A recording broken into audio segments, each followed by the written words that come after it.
the big money earners are the drug companies, the people who do bypass surgeries and high-tech medicine, not people who do hands-on, nurturing relationship, helping somebody, being their advocate. The things that really are at a deep level, the thing that are going to connect with a human being and heal them. Companies, most companies, there's 160 million people get health insurance through their corporations. And most companies work with a broker or a consultant to buy the health benefits for those employees. And that consultant or that broker is most of the time paid based on a commission from the premium.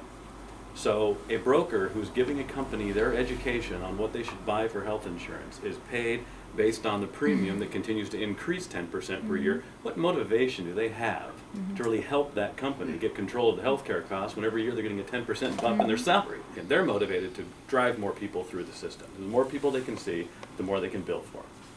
And that means less time for the consumer. And they're also educated by big pharma, as you just talked about. And so you've got big pharma education, you've got a strategy of 5 minutes with the consumer, trying to shift a prescription possibly to see what's wrong, no understanding of what their diet and nutrition is, and unfortunately no education. You sort of touched on the main thing that I think it's really big pharma and the commercials. It's absolutely atrocious, but what that really means to me, I think, is personal responsibility. People nowadays think, well, oh, my leg hurts when I sleep. Oh, I need a pill for that, rather than, oh, maybe I'll stretch in the morning and at night. It's all these things are so easy to fix.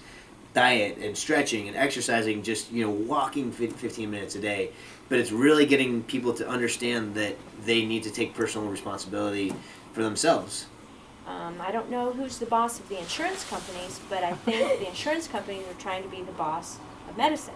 And I think that is the biggest problem in healthcare. The first thing your patients do is they call up and say, do you take my insurance? And I say, well, if they take me.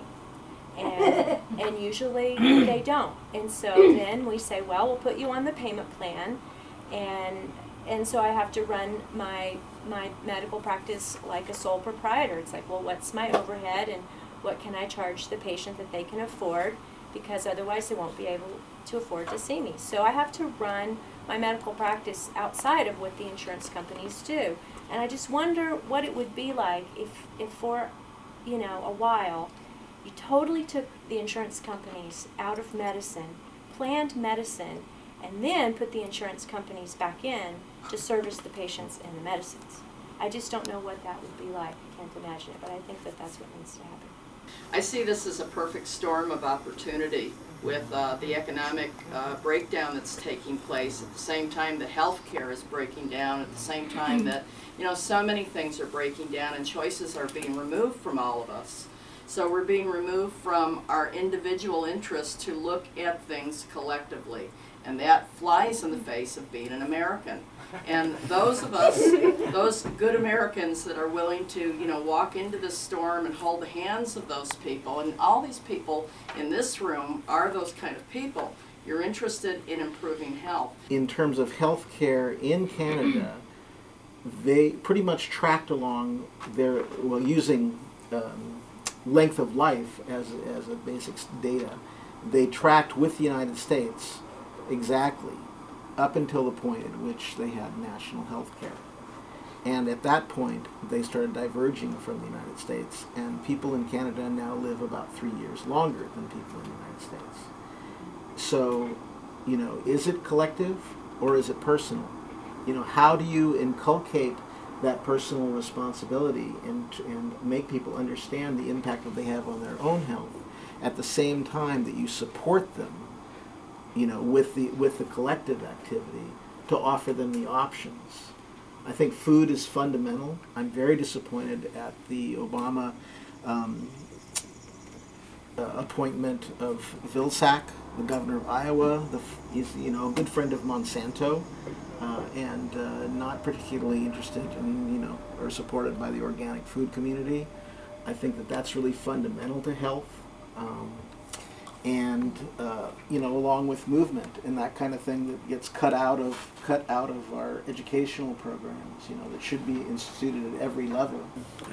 My background is in history of medicine and the history of medical education, and I can tell you that from a perspective of having studied how medical systems take shape in civil society, what we have in America is not inevitable at all.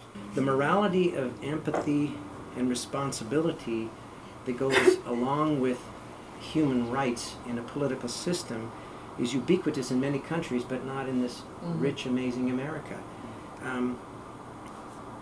The moral mission of government is ubiquitous, but not in this rich, amazing America. So why do medical doctors have a status different from teachers or college professors, for example, when theirs is a service in the public good? And when John was asking one thing that I would love to spend to do, it would be to work to find a strategy that incentives practitioners to work together, to understand what each other does, what an MD does, what a DC does. If I understood well what my colleagues do, and I work well with them, then I can work better to collaborate and to have preventative medicine for my patients. That 40% of a gastroenterologist's practice is made up of people with functional GI disorders. Things aren't working right. That's not exactly what gastroenterologists like to do, because they don't really have tools to improve function, as we know. They have a lot of tools, and they'd rather use the ones that they have with the other 60% of their patients. Unfortunately, 40% of their patients have these problems, so they all get tricyclic antidepressants and serotonin reuptake inhibitors and sometimes surgeries. But there's a growing understanding that this large minority of their patients need basic things about lifestyle, approach to the world, approach to stress, coping, communication with those around them, and improvement of their natural physiological function. The nice part about this perfect storm that's hit us is that we've proven that your 401ks ain't going to grow forever, and housing costs, the price of them just don't keep going up. Kids, you don't live forever. You will die. We've got to integrate back into our culture that you die. We can't just keep you alive and in a, quote, perfect state through your whole life. You're born with a DNA deck of cards that are yours. You got to live with it. 70% of our healthcare costs are against people who are in the last 2 years of their life. Of that, 70–80% are in the last 6 weeks. That's money where we can use to incentivize people, because if you're not going to be kept alive at the end, we can put it back on you as a personal responsibility for what the quality of your life wants to be. I like scotch and cigars. That's probably not going to change. I'll pay a price for that. It's a conscious choice. One of the things I tell my clients is, don't let anything be a default choice. Okay? We keep going the way we are. We're setting up the default choices. It will happen. It will collapse. Fair enough.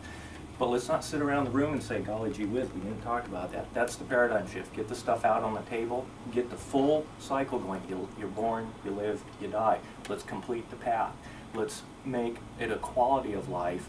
Throw away the term insurance, by the way, because last time I checked, we didn't put a price on the human life like you do a car when it gets totaled, and the insurance going to write you a check for it. So it's education, paradigm, and the perfect storm. It's hit, it's there. We get the dialogue going, make people aware. It's uncomfortable, particularly the deaf part. Got to do it. Thanks.